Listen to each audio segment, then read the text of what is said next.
Hello, my name is Rhianna, and in February I wrote a poem every day. And my reason for doing so is I often write these little poems that I don't really end up finishing and I don't really end up doing anything with.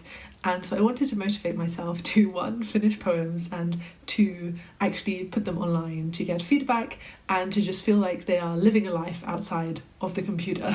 So I thought today I would go through the poems that I wrote. It was a bit of a mixed bag. Some I think there is promise there. Others I think maybe there is no possibility for a bright future. Maybe it is better that they just stay in the kind of sad position that they're currently in. And I would say overall I think this was a good exercise. I think it really encouraged me to be creative and also really forced me to think of ideas even when I couldn't think of anything. And it was just nice that every day I had like this little project. It kind of kept me motivated through the month because it was kind of like something to focus on each day. So that was fun. So poem 1 I wrote quite quickly. I kind of randomly decided to write a poem every day in February. I maybe decided the day before, and then on the 1st of February I realised I needed to like film a video and like write a poem for that day.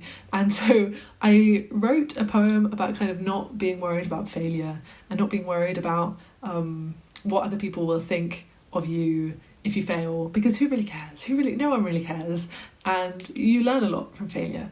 Will it really matter when the darkness creeps and hums? You failed, but see, something else always comes.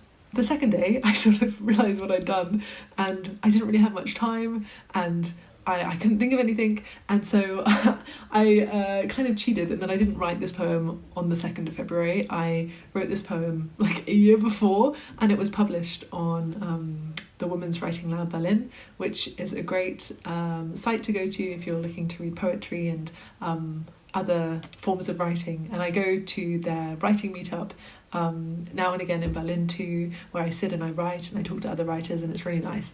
So I instead read this poem called At First They Took My Fingernails, and I did this one. I didn't write it on the day because I kind of realised that it's quite tricky to write a poem every day. At first they took my fingernails, and I didn't really see. I was too busy working, then they took my knees. But the next day I did write a poem from scratch, and that poem was a poem called Forgotten Neverland, which is kind of about growing up and mourning your childhood self and your things from your childhood. So a very cheerful poem there. The world here moves slowly in this place I once stood. A memory, a story, all lost in adulthood. And the fourth one was about writing and about how I put so much pressure on myself to write and forget to really like enjoy the process of it all. And I think if writing isn't fun, there's just no point in doing it, really. I think it should be fun. So that poem was kind of about that a bit. I write with a subtle desperation, another attempt to find the end. And then poem 5 was a poem that I'd already written again, because again, I was out of ideas. And it's a poem called Platz, and that is an U-Bahn station here in Berlin where I live. And I wrote it about a year ago when I used to have a private lesson near that station. And I used to have I went there like after another private lesson, and I would usually have like an hour's break, and so I would usually sit in that station or the nearby bakery and like people watch and read. And I wrote this poem once when I was waiting there. I sit and wait at Adenauer Platz. I have a private lesson in half an hour. You can buy a lot at this station. Pastries, haircuts, flowers. The 6th poem I wrote was called Daydreams, and I wrote this poem because my partner gave me the prompt, and she looks away, and so it's always nice to have a prompt because it gives you somewhere to start from. And then I wrote this poem from this, and it's kind of about how I daydream a lot and how I should do it less because it makes me very unproductive. Today has already strayed too far from its intended way. Poem 7 is about distractions, and it's about how I try to distract myself from worries by doing puzzles or by reading. And I think maybe it's better to just kind of look at your worries and try and deal with them rather than just trying to distract yourself from them. I don't know. Maybe it's better to distract yourself from them. I don't know. I decide to read a book that could quiet my fears, except nothing really does, because isn't it crazy? You are here, you are here, you are here. The 8th poem was called Cozy. It was just a poem about being cozy. I also made a video at a similar time about being cozy and cozy books and stuff. So that's where that one came from. I would love to have a cozy space where I could wrap up warm and hide, Get a book and read until it's late. Finally, some peace of mind. Poem 9 was called When Grief Arrives, and I had kind of the ideas for this before. I found them on my computer, but I edited it and made it into a cohesive poem. And it's really about when grief comes, trying not to go insane. Place the flowers that you received somewhere in the sunlight. Place your hands on your heart in the middle of the night.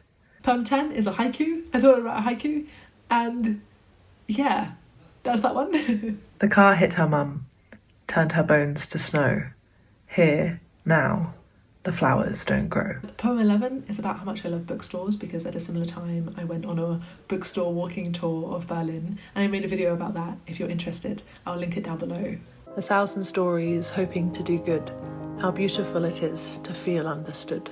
Poem 12 is called Abandoned House, and it's about this abandoned house I saw while walking in this town in Germany, and how someone had once lived there and now no one did, and what had happened? Why was that house now abandoned? Eventually I passed the house. I continued on my way. But I think back to that house sometimes. Will that be all our things one day? Poem 13 is called Eisenach. This was a small town I went to in Germany, and I thought it was really beautiful there. They have this wonderful castle, and it's just, the town has such a lovely, wholesome vibe, and I had a great time there, so I wrote a poem about it. In the evening we ate potatoes. What a brilliant food. How funny it is that a new place can completely change your mood. Poem 14 is about my dog called Splash, who died a few years ago, and I loved her so much. She would do tricks with me and I would take her for walks, and so I wrote a little poem about her.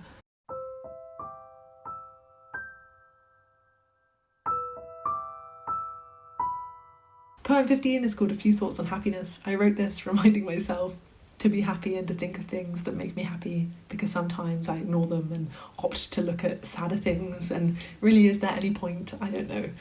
Maybe if you tweak the switch, maybe if you turn the dial, I would be happy all the time, or at least for a while. Poem 16 is called The Benefits of Waiting. This was another poem that I didn't write from scratch. I wrote this poem maybe a year ago, and it got longlisted for the Young Poets Writing About Peace Prize.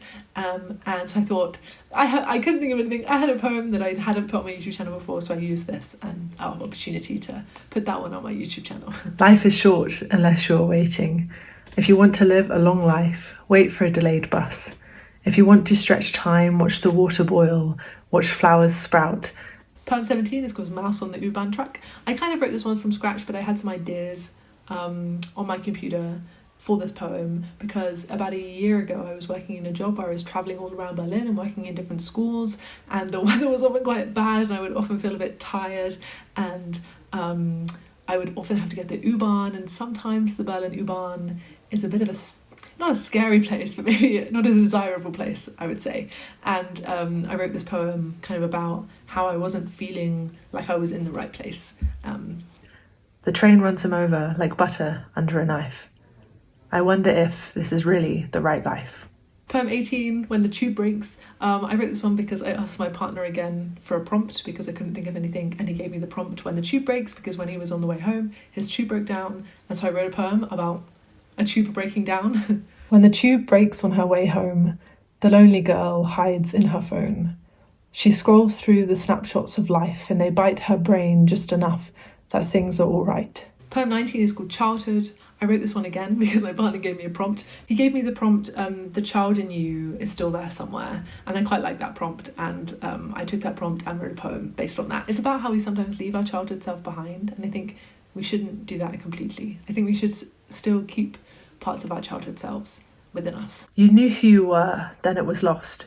You exchanged your childhood for too low a cost. The 20th poem I wrote is called How Can You Know, which is about ChatGPT, because my partner showed me that you can ask ChatGPT to write a poem about anything you want, and it writes a poem about that. And although I know it takes its imagery and its ideas from existing materials, and that human writing will always be better, I think it is a bit worrying how ChatGPT makes writing so easy and makes it so, I don't know, it's just a bit concerning, I think. and a bit scary that a computer can just curate words and a story like that.